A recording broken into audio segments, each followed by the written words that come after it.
Friends, and welcome back to our channel. It is time for a story. Today's story is called Mercer Mayer's The Little Drummer Mouse.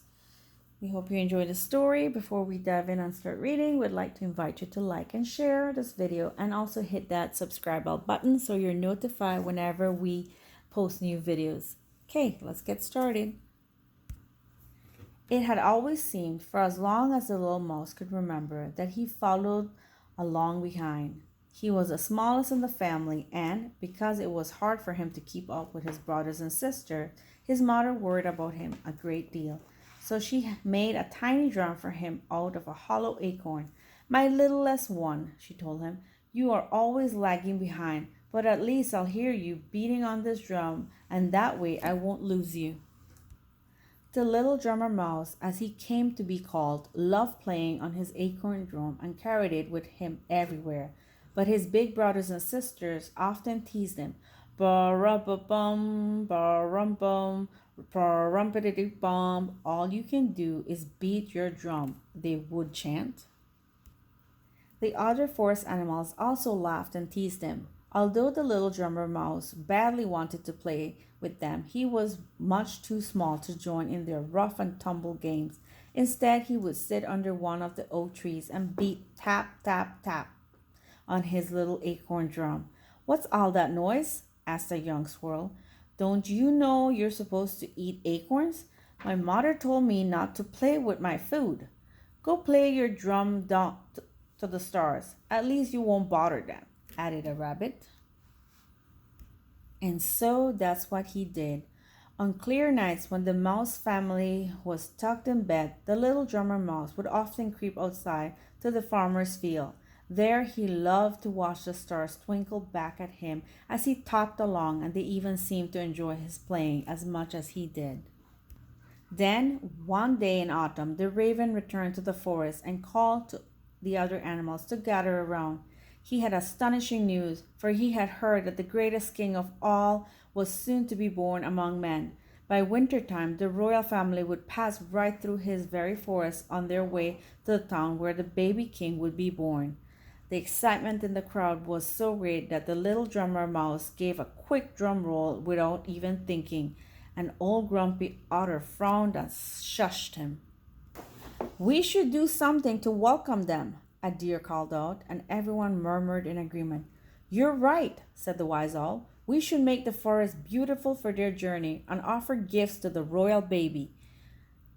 Everyone said that this made perfect sense, and for weeks they cleaned and decorated the wild forest. Many of the animals brought wonderful gifts for the baby as well. Then they waited.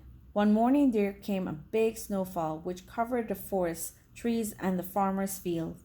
But on this cold winter's day, very few travelers passed through the forest. There was only a poor man leading a donkey and a woman wrapped in a thin blanket who rode on the donkey's back. By this time the animals had grown tired of waiting, for it seemed the royal family would never come. "Well, if this doesn't beat all," said a stylish boar. "And after we've done all this work." "They have some nerve," added a brown bear. The animals were all very upset, but the wise owl calmed them down. "After all," he said, "they're the royal family. No doubt something of great importance came up and the trip was canceled." That cheered everyone up, and since they had prepared a grand celebration, they had a wonderful party anyway. They danced and sang and ate until the sun set and the first stars of evening twinkled in the heavens above. Later, snug in his bed, the little drummer mouse was still too excited to sleep. Looking out the little window in the bedroom he shared with his many brothers and sisters, he noticed a new bright star that had shone down from heaven. It was the most beautiful star he had ever seen. Quietly he took his acorn drum and crept out to the field to get a better look. He was so intent on watching the star that he didn't notice three tall figures crossing the field in his direction.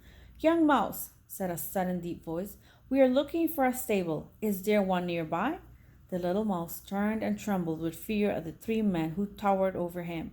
Who are you?" stammered the little mouse. The one in blue spoke. "We are three kings from far away, seeking a child born in a stable beneath the star. This child will be a great king, even greater than us. But how can that be? Asked the little drummer mouse, being very brave. Kings aren't born in stables. This one was, said the tallest king. Now you will tell us if there is a stable nearby. The little mouse pointed the way. The three kings thanked him, and he watched as they walked away, followed by the strangest animals he had ever seen. Upon their backs were very large humps, and upon the humps were chests of treasure. I wish I could see the baby king, thought the little drummer mouse. Perhaps I will just peek, and no one will notice me since I am so small. Pulling his courage together, the little mouse set off after the three kings. The stable was not much more than a shed, but it was warm. As the little drummer mouse squeezed through a crack in the wall, he saw a crowd of farmers and shepherds. He watched as each person stepped forward to lay something shabby and simple before a manger. Over the manger stood the man and the woman who had passed through the forest the day before. Then the three tall kings came forward to give their rich and beautiful gifts. There was gold and silver and perfumes that smelled wonderful. So it is true, thought the little mouse. He must indeed be a great king. I'd better be going. After all, I haven't been invited and I have nothing to give.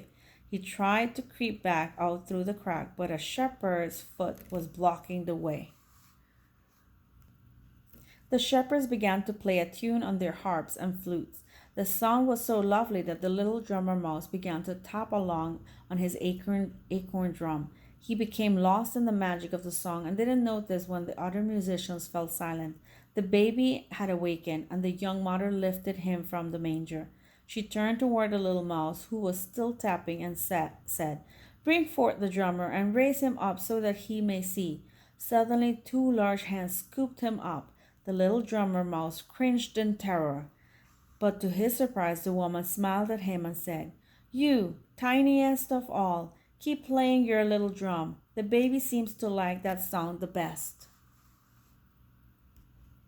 The little drummer mouse looked at the baby, and the baby laughed. Then he began to play again, slowly at first, then a little faster. Everyone listened and smiled, and he could have shouted for joy. The flute chimed in, followed by the harp. Soon everyone in the stable joined along, playing and singing a beautiful song. For the first time ever, the little drum mouse with his little acorn drum wasn't being teased or following along behind. He was instead leading. The end. We hope you enjoyed this beautiful story. And if you like to hear this and other stories, please hit that notification bell, and then we can keep on enjoying them. Goodbye.